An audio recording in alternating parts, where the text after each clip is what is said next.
જે ખાસ કરીને બજાજ ઓટોમાં આજે ફોકસ સાથેનું કામકાજ થઈ રહ્યું છે. 2% વધુની અપસાઇડ આપણને બનતી દેખાઈ રહી છે, કારણ કે CLSAનો એક પોઝિટિવ રિપોર્ટ બજાજ ઓટો માટે આવતો દેખાઈ રહ્યો છે. CLSA અપગ્રેડ કર્યું છે, આઉટપરફોર્મ કોલ આપ્યો છે ખાસ કરીને બજાજ ઓટો માટે. અને ટાર્ગેટની વાત કરી લઈએ તો તેમણે 9,493 રૂપિયા પ્રતિ શેરના લક્ષ્ય બજાજ ઓટો માટે આપ્યા છે. તેમનું માનવું છે કે કરેક્શન અને જે ઇલેક્ટ્રિક ટુ વ્હીલર ફ્રેન્ચાઇઝી છે તેમાં એક સુધારાનો સપોર્ટ ખાસ કરીને કંપનીને મળતો દેખાઈ રહ્યો છે. અને છેલ્લા 4 મહિનાની વાત કરી લઈએ તો સ્ટોક લગભગ 32% આપણને કરેક્ટ થતો દેખાયો છે. 19 ગણાની લોંગ ટર્મ એવરેજની સામે આપણે જોઈએ તો સ્ટોક જે છે તે 21 ગણા પર ટ્રેડ થઈ રહ્યો છે. જ્યારે આપણે FY27 અર્નિંગ્સ એસ્ટિમેટની આપણે વાત કરી લઈએ તો એટલે એક સારું પ્રદર્શન જે છે તે કંપની તરફથી બનતું દેખાઈ રહ્યું છે. ચેતકનું જે લોન્ચ કર્યું હતું ત્યારબાદ ખાસ કરીને ડિસેમ્બરમાં ઇલેક્ટ્રિક ટુ વ્હીલરમાં માર્કેટ શેર જે બજાજ ઓટોનો છે તે 25% પર આપણને રહેતો જોવા મળ્યો છે. તો એક ચેતકના લોન્ચ બાદ એક સારો સપોર્ટ ખાસ કરીને કંપનીને પણ મળ્યો છે. ઇલેક્ટ્રિક ટુ વ્હીલર્સમાં વધારો હોવા છતાં પણ કંપની જે છે તે ખાસ કરીને માર્જિન 20% પર જાળવી રાખવા માટે સક્ષમ બનતી દેખાઈ રહી છે.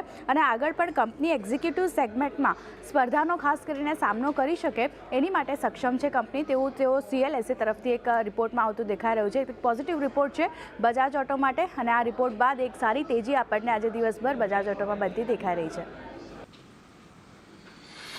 એટલે જો આ રિપોર્ટ બાદ આજના દિવસે એક સારી તેજી તમને બજાજ ઓટોની અંદર તો ખાસ કરીને જોવા મળી રહી છે. અને આપણે જોયું છે કે છેલ્લા ઘણા દિવસથી આ સ્ટોક પણ એક ઘટાડા તરફી જ કારોબાર દર્શાવી રહ્યો છે. જો કે ગઈકાલના જે લો બન્યા હતા આમાં એ લગભગ આપણને છેલ્લા ઘણા સમય બાદના લો જોવા મળ્યા છે. છેલ્લે 23 જુલાઈએ આ લો એટલે ગયા બજેટનો જે દિવસ હતો એ દિવસના લો બન્યા હતા. તે એટલા લો પર ગઈકાલે પહોંચતો દેખાયો, ત્યાંથી આજે થોડી ઘણી ખરીદદારી છે. હેમંતજી, બજાજ ઓટો આમ તો ખાસો એવો ડાઉન ટ્રેન્ડની અંદર છે આ કાઉન્ટર, અને જો RSI જોશો તો ત્યાં તમને ઘણો હજી પણ ઓવરસોલ્ડ ટેરેટરીની અંદર જ છે.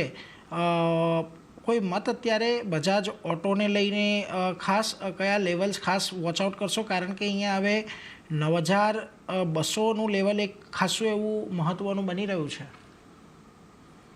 8,600ની સ્ટોપ લોસે તમે એક કોન્ટ્રા બાયકોલ લઈ શકો છો નીરજ.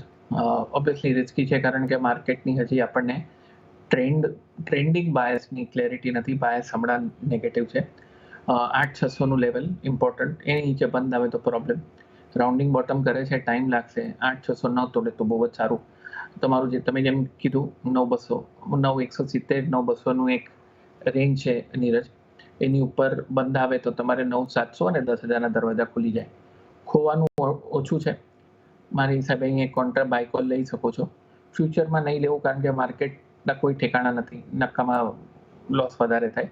નાની ડિલિવરી લ્યો, આની સ્ટોપ લોસ રાખો, અને જો 9170ની ઉપર બંધ આવે એડ કરો.